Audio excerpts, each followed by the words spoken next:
Morning in London didn't rise, it seeped in. Grey light crawled down the walls of room 317, washing the world in a colorless hush. Snow still whispered against the windows, soft and slow, like the city itself was too tired to wake.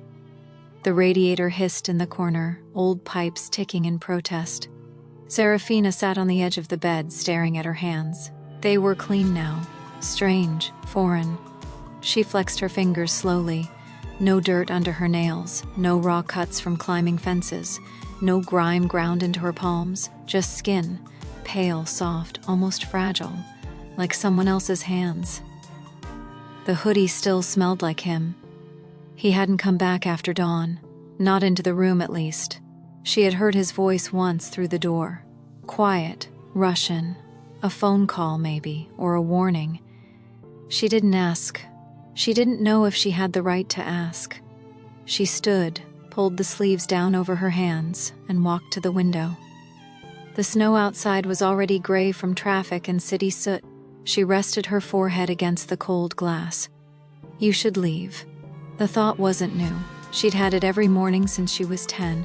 Every time someone offered help, food, shelter, a place to stay. She knew better than to accept it. Kindness always came with a hook.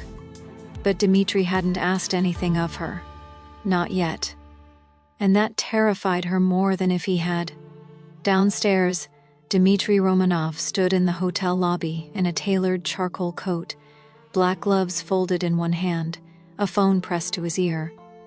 We have 3 hours before the rest of the packages hit customs. If London blows this open... He paused, listening, his jaw flexed. No, she's not a complication, she's not anything. Another pause. I'll handle it. He hung up without a goodbye. A hotel staff member stepped forward hesitantly. Would you like breakfast sent to your room, Mr. Romanov? Dmitri didn't answer right away. His mind was still in that room. On the floor she had looked so small, curled up like someone who had been taught the world was a knife. Her voice echoed in his skull. I'm not yours. It had sounded like a warning, or a plea. Yes, he said finally. Send it up for 2. The knock came soft. Serafina startled. She'd been sitting on the carpet with her knees tucked under her, tracing the rim of the teacup from last night. It was cold now, but her hands remembered the warmth. She opened the door carefully. Room service. A young woman in uniform rolled in a tray of food, steam rising from silver lids, orange juice glinting in the light. The girl didn't make eye contact, didn't speak. She bowed her head slightly, as if trained not to ask questions. Serafina stood frozen. The scent hit her first. Scrambled eggs, toasted bread, sharp cheddar, and tea that smelled faintly of honey and lemon. The tray parked beside the small round table. Then the girl left. And Serafina just stared. She hadn't seen a full plate in so long. She didn't touch it. Dmitri entered without knocking 10 minutes later. He took one look at the tray, untouched, and then at her. You think it's poisoned? She shook her head. Then why haven't you eaten? She hesitated. Then, softly, if I eat it, it means I believe it's real, that it's mine. A pause. Then he walked over, picked up a slice of toast, broke off half and held it out. Then don't eat yours, eat mine. She looked at it like it might burn her. Then slowly, carefully, she took it. And for the first time in 9 years, Serafina ate something she didn't steal. Afterward, she sat curled in the chair by the window, legs folded beneath her, sipping tea slowly. Dmitri stood across from her, near the door, arms folded, his expression unreadable. You'll need clothes, he said. Shoes, a coat. She stiffened. You're sending me away? I'm giving you the option not to freeze to death the second you walk out. Her gaze dropped. You're free to go, Serafina. Something in her chest ached at the sound of her name in his voice. Where would I go? He didn't answer. Because they both knew the answer already. He left her alone again, said he had business, no further detail. She didn't ask, not because she wasn't curious, but because she was afraid of the answer. Instead, she sat in the room, staring at the snow. The food tray had been cleared, the bed remade. The silence returned. She thought of her brother, of the last night they'd spent together, curled behind a dumpster in the rain, his hand in hers, breath shallow. She had whispered fairy tales into his ear to keep him warm, and now… A tear slipped down her cheek before she could stop it. She didn't wipe it away. It was late afternoon when the clothes arrived. A coat, thick and dark green, a scarf, clean jeans, wool socks, boots that looked expensive. No note, just a black box with her name, Serafina, written in elegant handwriting. She touched the ink with trembling fingers, then closed the box. She didn't put them on. Not yet. That evening, Dmitri returned. She hadn't moved from the chair. He looked tired, or as tired as a man like him allowed himself to look. You didn't open it. I did. You didn't change.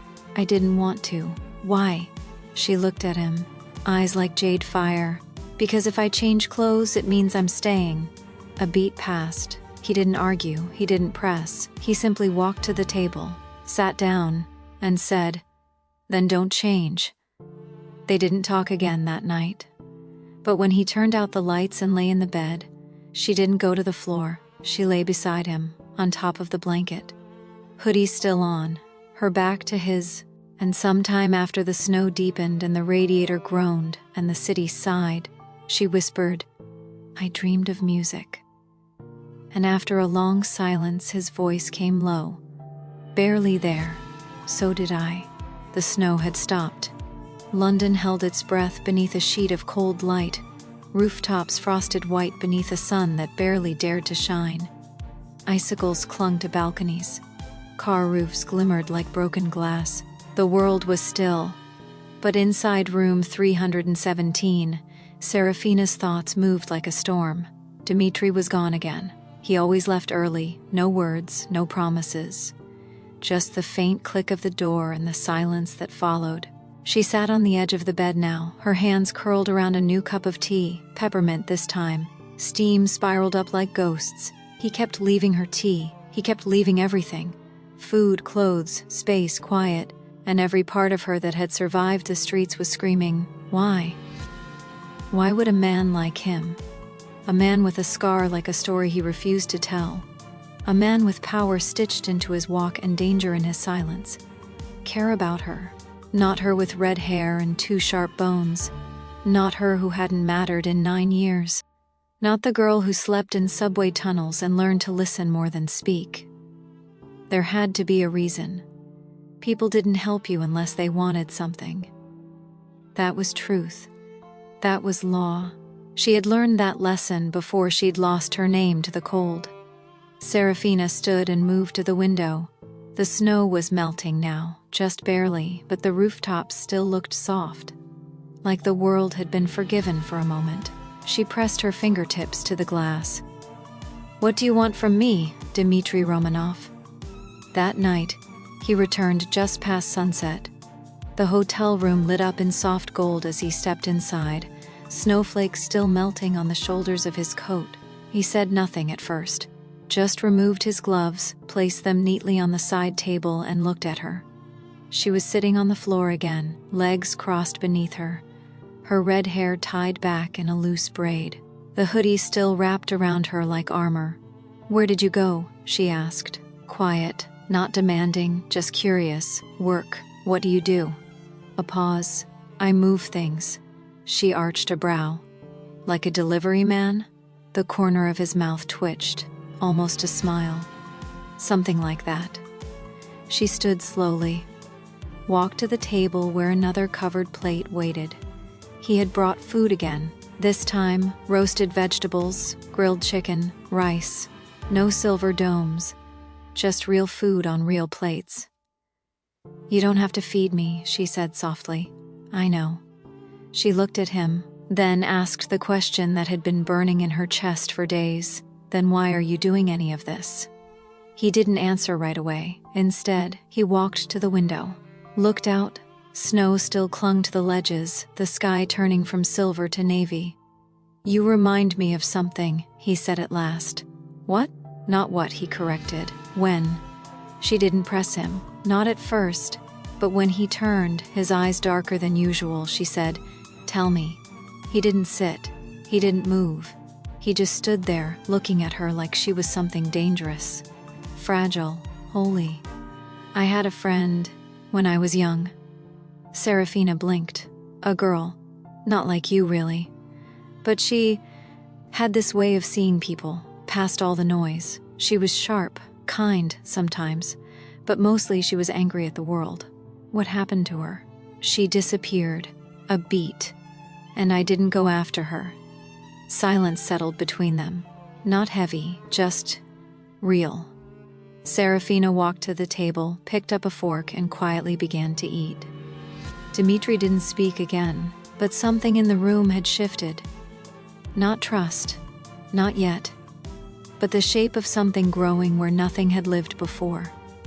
Later that night, Serafina stood in the bathroom, brushing her hair with a wooden comb Dmitri had left for her. Her reflection looked more like a person now, less like a ghost, but the question still echoed inside her like a prayer in an empty chapel. Why does he care? She looked at her eyes, green, wide, still shadowed by something old. Maybe it wasn't about caring. Maybe he was just lonely. Maybe they both were, and maybe, just maybe, that was enough. When she stepped out of the bathroom, the lights were low. Dmitri sat in the chair by the window, coat still on, scarf draped over one shoulder. He looked like a man carved out of the city itself. She walked over, stood beside him. Outside, London sparkled under the weight of frost. "I don't know who I am anymore," she said. He didn't look at her. "You don't have to." She swallowed. "I don't know how to be warm with people. Neither do first, then what are we doing?" Trying not to disappear. She looked at him then, really looked. "Do you ever want to?" He turned his head slowly. Their eyes met. All the time, neither of them spoke after that. But when she sat down on the floor beside his chair, rested her head lightly against his knee, and closed her eyes, he didn't move, didn't flinch, didn't breathe for a long moment. Then he reached down, gently, and placed his hand on her hair, like it was something sacred. The next morning, Serafina woke up in the bed. Not on the floor, not curled in the corner like a secret, but under the blanket, head on a pillow, her red hair spread across the linen like a wildfire, dreaming. She hadn't meant to. She hadn't even realized she'd fallen asleep. Her last memory was the soft weight of Dmitri's hand resting gently on her head, his fingers unmoving, his presence quiet but steady. She hadn't known warmth could come without warning. Now the hand was gone. The chair beside the window was empty, but a folded note sat on the table, written in that same sharp, clean script. "Out for the morning. There's food in the bag. The code is 9143 if you want to leave. I won't stop you." She stared at the paper for a long time. "I won't stop you." The words sat like stones in her chest. Not because they were cruel, but because they were kind. And Serafina didn't know what to do with kindness that didn't demand something in return. She made herself toast and boiled eggs using the kitchenette he'd shown her the day before. She wore the green coat now, not because she had decided to stay, but because it fit. And it was cold. The scarf still sat folded on the dresser. She hadn't touched it. It felt too much like a gift. She was finishing the tea when her eyes drifted to the lock on the door. The code. He gave me the code. Freedom. Just a few digits away. She walked over slowly, stared at the keypad. The numbers blinked in silence, waiting for her choice. Her fingers hovered over the 9. She could go. He'd said it himself. She could vanish back into the city, back into alleys and rooftops, and the sound of hunger echoing in her ribs. And yet, she turned from the door and sat back down. It was late afternoon when Dmitri returned. His coat was dusted with snow. A crimson stain bloomed faintly on one sleeve. She didn't ask. He didn't offer, but she saw the way he winced when he sat down, the stiffness in his posture, the quiet hiss of breath between his teeth. "You're hurt. It's nothing. It's never nothing," she said. He looked at her, eyes narrowing. "What do you want to know, Serafina? I want to know if this is who you are, all the time." The man who disappears covered in blood and comes back like nothing happened. A pause. He didn't flinch, didn't raise his voice. "This is the world I belong to." "And what am I?" she asked. "A mistake," he said quietly. "One I'm not ready to undo." The silence that followed was sharp. But it wasn't rejection. It was something else. Fear, maybe. His. Hers. Both. She moved toward him anyway, sat beside him. "You could have let me die. I should have." "Then why didn't you?" His hands clenched in his lap. The scar on his neck pulsed faintly. "Because when I saw you, I remembered the part of myself I buried, the part that didn't survive. And I thought, maybe you did?" Her breath caught. Not from pain, from recognition, because she had been thinking the same thing. That night the room was quieter than usual. No music, no kettle, no humming of distant traffic. Serafina sat by the window this time, wrapped in the scarf she had refused all morning. She didn't know when she'd reached for it, only that the warmth had surprised her. Dmitri lay on the bed, his arms slung over his face, half shadowed by the lamp's dull glow. "Do you want to disappear?" she asked softly. He didn't respond for a while. "Then I already have." "Then why are you still here?" He dropped his arm, turned his head to look at her. "Because you haven't." She looked at the snow outside, thought of the alley, of her brother, of the time she'd tried to carve her name into stone, just so the world wouldn't forget she had existed. "What happens when the people who care about you disappear?" she asked. "You stop waiting for anyone else to stay, and what happens when someone does stay?" His eyes darkened. "You wait for them to leave." She walked to the bed, sat beside him. For the first time she touched his hand, not softly, not fearfully, but like someone who had made a choice. "I'm still here."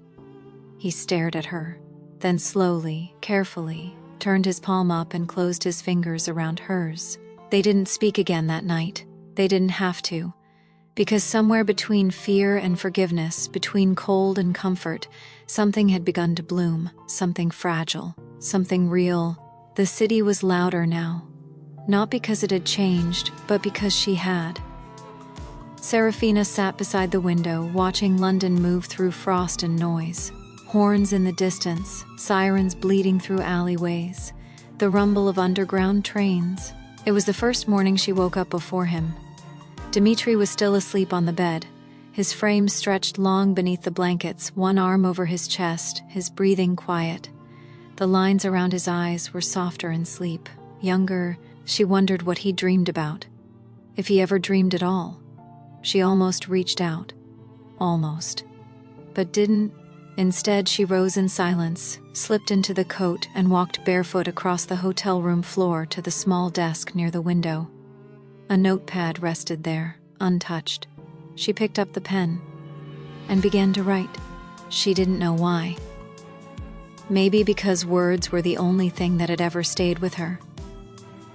Maybe because if she didn't write them down, her thoughts would rot in her chest. "I don't know what I am to you," she wrote.